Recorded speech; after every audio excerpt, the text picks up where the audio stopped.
আসসালামু আলাইকুম প্রিয় দর্শক, অন্য মঞ্চের আলাপ চাইতায় আপনাদের সকলকে আমন্ত্রণ জানাচ্ছি।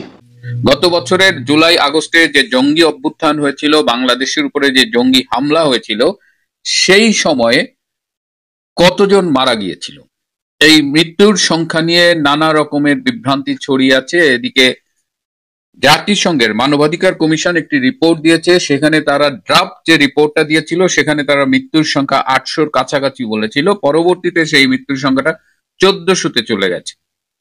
এই সংখ্যাটা 1400 না 800 না এই সংখ্যাটা 200, এই নিয়ে একটা বিতর্ক আমরা করছি, কিন্তু আমরা এই বিতর্কের আড়ালে যে মৌলিক প্রশ্নটা করতে আমরা ভুলে যাচ্ছি সেটা হলো যে এই হত্যাকাণ্ডগুলো কারা সংগঠিত করেছে, এই হত্যার দায় কার, এই খুনগুলো কোন খুনির নির্দেশে হয়েছে, সেই প্রশ্নের গভীরে কিন্তু আমরা যাচ্ছি না। আমরা ঢালাও ভাবে বলছি যে শেখ হাসিনা খুনি, শেখ হাসিনা এই খুনগুলো করেছে, কিন্তু সেই প্রমাণ কি আছে?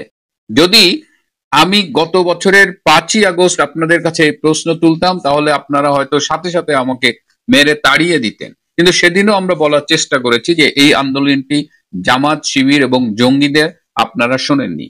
সেদিনও আমরা বলেছি রংপুরের সাইদ শিবির কর্মী, আপনারা শোনেননি। সেদিনও আমরা বলেছি রংপুরের আবু সাইদকে শিবির নিজেরা হত্যা করেছে, আপনারা শোনেননি। কিন্তু আজকে যখন প্রায় 16 মাস হয়ে গেল, এই সময় যখন আমি বলছি তখন আজকে এত এত প্রমাণ আছে আমাদের কথার সপক্ষে যে আজকে আমাদের আসলে আবার দাবি তুলতে হবে যে জুলাই আগস্টের হত্যাকাণ্ডের জন্য দায়ীকে, এই হত্যাকাণ্ডের প্রকৃত খুনিকে। এবং আসুন আজকে আমি আপনাদের সামনে প্রমাণ করে দেব, এবং এই প্রমাণগুলো কিন্তু আমরা জেনারেট করিনি, এই প্রমাণগুলো ইনুসের জঙ্গি বাহিনী দিয়েছে। প্রথমে আমি আপনাদের কাছে অনুরোধ করব এই ছোট্ট ভিডিও ক্লিপটি দেখুন। তবে আমার কাছে খুব আশ্চর্য লাগছে যে যা বক্তব্য শুনলাম, সেই বক্তব্যতে মনে হচ্ছে পুলিশের ফায়ারিংয়ে কম লাগছে, এদের সিভিলিয়ান ড্রেসে হাতে 7.62, আপনারা নিজে দেখছেন 7.62 মানে 7.62 রাইফেল। এখন ইনভেস্টিগেশন করার, ম্যাসিভ ইনভেস্টিগেশন দরকার যে এরা কারা, কাদের হাতে এই রাইফেল, যেটা প্রহিবিটেড রাইফেল, তাদের হাতে এটা আসছে, এই এলাকাতে কে কারা দিচ্ছে। এখানে শটগানও আছে, এখানে আমি যে কজনের দেখলাম, আমাদের ডাক্তার সাহেব যেগুলো দেখালেন এগুলো পুরো বুলেট 7.62। তো এইটা খুবই আমি বলবো যে উদ্বেগজনক। একটা পুলিশের হাতে আছে, ইউনিফর্ম তার হাতে আছে, কিন্তু সিভিল ড্রেসে কারা আনসার এলাকাতে গিয়ে, তারা বাইরেও হয় নাই, তারা কিন্তু আনসার গেটের মধ্যে তাদেরকে এরকমভাবে ফায়ার করছে। আরও নাকি এখানে তো মাত্র 7-8 জন, আনসার যে হসপিটাল ফ্যাসিলিটি সেখানেও আছে। এটা খুবই মারাত্মক। মানে তার মানে হচ্ছে যে আমরা সিভিলিয়ানকে আর্ম করেছি। ডক্টর ইউনূস যখন প্রথম দায়িত্ব নেয় গত বছরের 8ই আগস্ট, তখন স্বরাষ্ট্র উপদেষ্টার দায়িত্ব পেয়েছিলেন ব্রিগেডিয়ার অবসরপ্রাপ্ত সাখাওয়াত হোসেন। এবং এই সাখাওয়াত হোসেন দেখেন সিএমএইচ এ আহত আনসারদের দেখে আসবার পরে তিনি বলেছিলেন যে যে গুলিগুলো করা হয়েছে সেটি 7.62 রাইফেলের গুলি, যেটা সাধারণত পুলিশের কাছে থাকে না রাস্তায় যারা ডিউটি করে, এবং এই অস্ত্র সিভিলিয়ানদের হাতে চলে গিয়েছিল বলে তিনি সন্দেহ পোষণ করেছেন। সিভিলিয়ানরা আসলে কারা? আমরা কিন্তু এর আগে একটা ভিডিওতে দেখেছিলাম, আমার অনেক আগের একটা শোতেও দেখেছিলাম যে বোরকা পরিহিত একজন, তার হাতে একটা AK-47 রাইফেল, এবং তিনি ভিড়ের মধ্য দিয়ে গিয়ে সেটা সেনাবাহিনীর ট্রাকে একজন সৈনিকের হাতে তুলে দিচ্ছেন। তো এখন ব্রিগেডিয়ার শাওকাত যেহেতু সিভিলিয়ানদের কথা বলছেন, আসেন আমরা একটু একজন সিভিলিয়ানের স্বীকারোক্তি একটু দেখি। আন্দোলনের মাঠে ছিলাম আমরা, যারা সেনাবাহিনী কর্মকর্তা তারা, আমরা গ্রেনেড দিয়ে খেলেছি, আমরা বুলেট ফায়ার করেছি, আমরা জানি কিভাবে শত্রুর মোকাবেলা করতে হয়। তো আওয়ামী লীগ আমাদের শত্রু ছিল, ওদের মোকাবেলা করার জন্য মাঠে ছিলাম। দেখে বোঝা যাচ্ছে আমার ছেলে ওই স্নাইপার রাইফেল হাতে নিয়ে ছবি তুলেছে, আর এক হাতে আমার কমান্ডো নাইফ ছিল। স্নাইপার রাইফেল হাতে নিয়ে ছবি তুলেছে, আর এক হাতে আমার কমান্ডো নাইফ ছিল, আর এক হাতে আমার কমান্ডো নাইফ ছিল। যে জেনারেশন এত সচেতন, ওই জিনিসটা কিন্তু তারা খাবে না। এই শুভ আফ্রিদি সামরিক বাহিনী থেকে বরখাস্ত হওয়া একজন সাবেক অফিসার, এবং দেখেন সে নিজের মুখে স্বীকার করেছে, এটা কিন্তু তাকে দিয়ে কেউ জোর করে করেছে বা রিমান্ডে নিয়ে করিয়েছে তা না। এবার এই যে সম্প্রতি যে বহুল আলোচিত একটা রায় হলো, একটা অবৈধ আদালতে যে রায়টা হলো, সেখানে দেখেন সেখানে বিচার চলাকালীন অ্যাডভোকেট তাজুল কি বলেছে এবং তার বক্তব্যগুলো সাথে সাথে খণ্ডন করে আমি একই সাথে ভিডিওগুলো একটু দেখাচ্ছি, আপনারা একটু কাইন্ডলি দেখবেন। আসামি শেখ হাসিনার ফোন আলাপের থেকে আরো জানা যায় তার ষড়যন্ত্রমূলক পরিকল্পনায় দলীয় সশস্ত্র ক্যাডার বাহিনীর মাধ্যমে সেতু ভবন, বিটিভি ভবন, মেট্রো রেল স্টেশন সহ রাষ্ট্রীয় গুরুত্বপূর্ণ কিছু স্থাপনা কি পয়েন্ট ইনস্টলেশন অগ্নিসংযোগের মাধ্যমে পুড়িয়ে দিয়ে আন্দোলনকে ভিন্ন খাতে প্রবাহিত করার জন্য আন্দোলনরত ছাত্র জনতার উপর দায় চাপিয়ে দেওয়ার মাধ্যমে অন্যান্য অমানবিক আচরণ বা আদার ইনহিউম্যান অ্যাক্ট সংগঠন করেন। তখন কি তোমরা একটার হামলা করেছিলে? বিটিভি ভবন, ওই বিটিভিতে আমি নিজে ছিলাম, সেটা আমার বনশ্রী বাসা হতে। ওখানে বিএনপি, জামাত, শিবির, ছাত্র জনতা সবাই ছিল। মেট্রো রেল স্টেশন সহ যেদিন আমাদের যে মেট্রো রেলে হামলা করেছিল, তোমরা কি একলারা করেছিলে? নরসিংদী কারাগার হামলা হয়েছিল, তোমরা কি একলারা করেছিলে? ওখানেও সবাই অংশগ্রহণ করেছিল।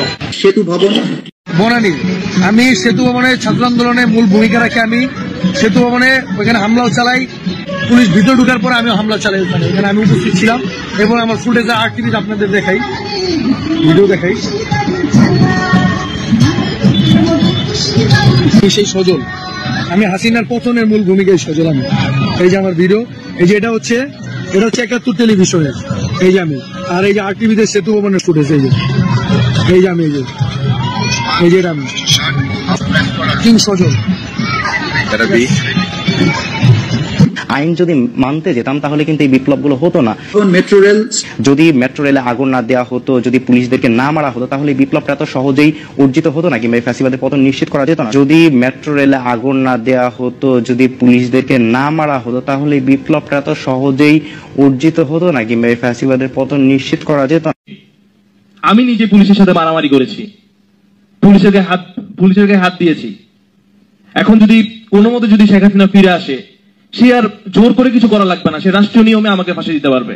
দেখেন যে প্রত্যেকটা মিথ্যে দাবি যেগুলো তিনি আইসিটির সামনে দাঁড়িয়ে করেছেন, প্রত্যেকটা তাদের পক্ষের লোকই কিন্তু আবার বিভিন্ন সময়ে প্রমাণ দিয়ে দিয়েছে। তারা মেট্রো রেল ভেঙেছে, তারা সেতু ভবন ভেঙেছে, এবং এই প্রমাণগুলো থাকা সত্ত্বেও আমি জানি না শেখ হাসিনার পক্ষে যিনি রাষ্ট্রীয় কর্তৃক নিয়োজিত আইনজীবী ছিলেন, যিনি ফাঁসির রায়ের পরে হাসতে হাসতে বলেছিলেন ভীষণ কষ্ট পেয়েছেন, সেই লোক এই প্রমাণগুলো আদালতের সামনে দিয়েছেন কিনা, এবং দিলেও কোনো লাভ হতো না, কারণ এই রায় পূর্ব নির্ধারিত এবং এই রায়ের আউটলাইন আগে থেকেই করা ছিল।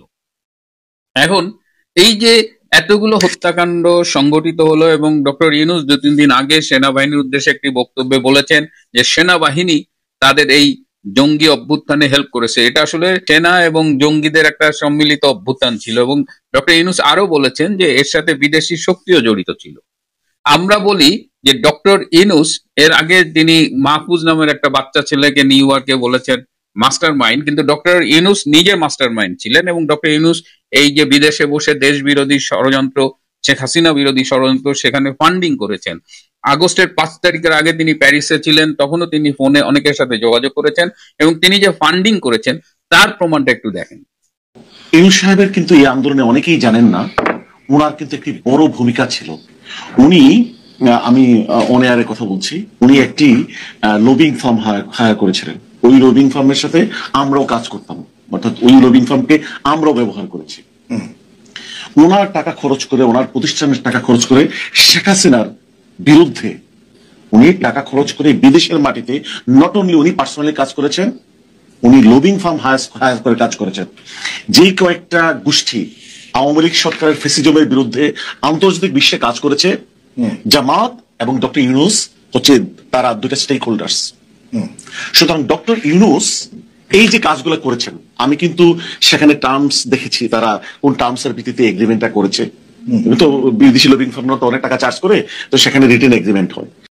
এখন আমি প্রশ্ন তুলতে চাই যে হত্যাকাণ্ডের দায় ইউনূস এবং তার জঙ্গি বাহিনীর, যে হত্যাকাণ্ডগুলো তারা সংগঠিত করেছে তার স্বীকারোক্তি আছে, সেখানে আমরা তো বলতে চাই যে প্রতিটা মৃত্যুর একদম বিশদ তদন্ত হোক, বের করা হোক, এবং বের করলে দেখা যাবে যে অধিকাংশ হত্যাই ইউনূসের জঙ্গি বাহিনী করেছে। কিছু হত্যা পুলিশ করেছে, ইটস ট্রু, কারণ যখন রাষ্ট্রীয় গুরুত্বপূর্ণ স্থাপনা আক্রান্ত হয় তখন হয়তো তার স্থানীয় ম্যাজিস্ট্রেট বা যারা থাকে তাদের নির্দেশে হয়তো পুলিশ গুলি করে, এবং সেই গুলিতে কিছু ক্যাজুয়ালিটি হতে পারে। কিন্তু একথা জোর দিয়ে বলা যায় যে এই মৃত্যুর অধিকাংশই ইউনূসের কিলার বাহিনী দ্বারা সংঘটিত হয়েছে। এই টোটাল জুলাই আগস্টে প্রচুর পুলিশ মারা গেছে। সরকারিভাবে বলা হচ্ছে 44 জন পুলিশ মারা গেছে, কিন্তু বাস্তবে এই সংখ্যা 3000 পর্যন্ত হতে পারে। অনেক পুলিশ আজ অব্দি মিসিং। এই পুলিশদের কারা হত্যা করলো সেই বিচারটা কেন আজ পর্যন্ত হচ্ছে না? যে তাড়াহুড়া করে আইসিটিতে একটা বানোয়াট মিথ্যে মামলায় শেখ হাসিনাকে খুনের দায়ে একটা মৃত্যুদণ্ডের রায় দিয়ে একটা মানে এর ফলে কি হয়েছে, অধিকাংশ মানুষ এবং পৃথিবীর অধিকাংশ সংস্থা বলেন, দেশ বলেন, তারা কিন্তু এই বিচারটাকে প্রত্যাখ্যান করেছে। কেবলমাত্র যারা একদম ডাইহার্ট রাজাকার, ডাইহার্ট জামাত শিবির কিংবা বিএনপির এক অংশ যারা জামাতেরই অপভ্রংশ বলে আমরা মনে করি, তারা ছাড়া সবাই এটি প্রশ্ন তুলছে। আওয়ামী লীগের উচিত হবে, যারা শেখ হাসিনার পক্ষে কাজ করছেন তাদের উচিত হবে এই বিশ্বের কাছে তুলে ধরা যে জুলাই আগস্টের হত্যাকাণ্ডের মূল খুনি হলো ডক্টর ইউনূস এবং তার অনুসারীরা। সব তথ্য প্রমাণ বিশ্লেষণ করে এবং দেখে একথা নিশ্চিত করে বলা যায় যে শেখ হাসিনার নির্দেশে একটিও হত্যাকাণ্ড সংঘটিত হয়নি এবং তিনি কোনো খুনের বা হত্যার নির্দেশ দেননি। প্রিয় বন্ধুরা, আজ এ পর্যন্তই। এই মুহূর্তে আপনাদের সামনে কথা বলতে এসেছি কলকাতায় আওয়ামী লীগের বিরাট মিটিং, মাস্ট যমুনা কবে, এই প্রসঙ্গটি নিয়ে আপনাদের সামনে কথা বলবো। এই মুহূর্তে বাংলাদেশকে যদি দেখেন কিংবা বাংলাদেশ আওয়ামী লীগকে যদি দেখেন, আজ থেকে 55 বছর আগের 1971 সালের মুক্তিযুদ্ধের সময়কালের যে অবস্থায় উপনীত হয়েছিল আওয়ামী লীগ কিংবা বাংলাদেশ, আজকে সেই অবস্থাতেই পতিত হয়েছে। 1971 সালে পাকিস্তানিদের বিরুদ্ধে যুদ্ধের পরিকল্পনা করতে হয়েছিল ভারতের মাটিতে বসে। আজকেও ঠিক এমনই অবস্থা যে বাংলাদেশে ঘটনা ঘটছে। বিশেষ করে গতকালকে আন্তর্জাতিক অপরাধ ট্রাইব্যুনাল একপাক্ষিকভাবে বাংলাদেশের নির্বাসিত প্রধানমন্ত্রী শেখ হাসিনার বিরুদ্ধে মৃত্যুদণ্ডের রায় দিয়েছেন এবং নির্বাসিত স্বরাষ্ট্রমন্ত্রীর বিরুদ্ধে মৃত্যুদণ্ডের রায় দিয়েছে। কিন্তু অত্যন্ত পরিতাপের বিষয়, এই বাংলাদেশের মাটি থেকে কিছুই করা যাচ্ছে না। দখলদার জঙ্গি গোষ্ঠী বাংলাদেশকে দখল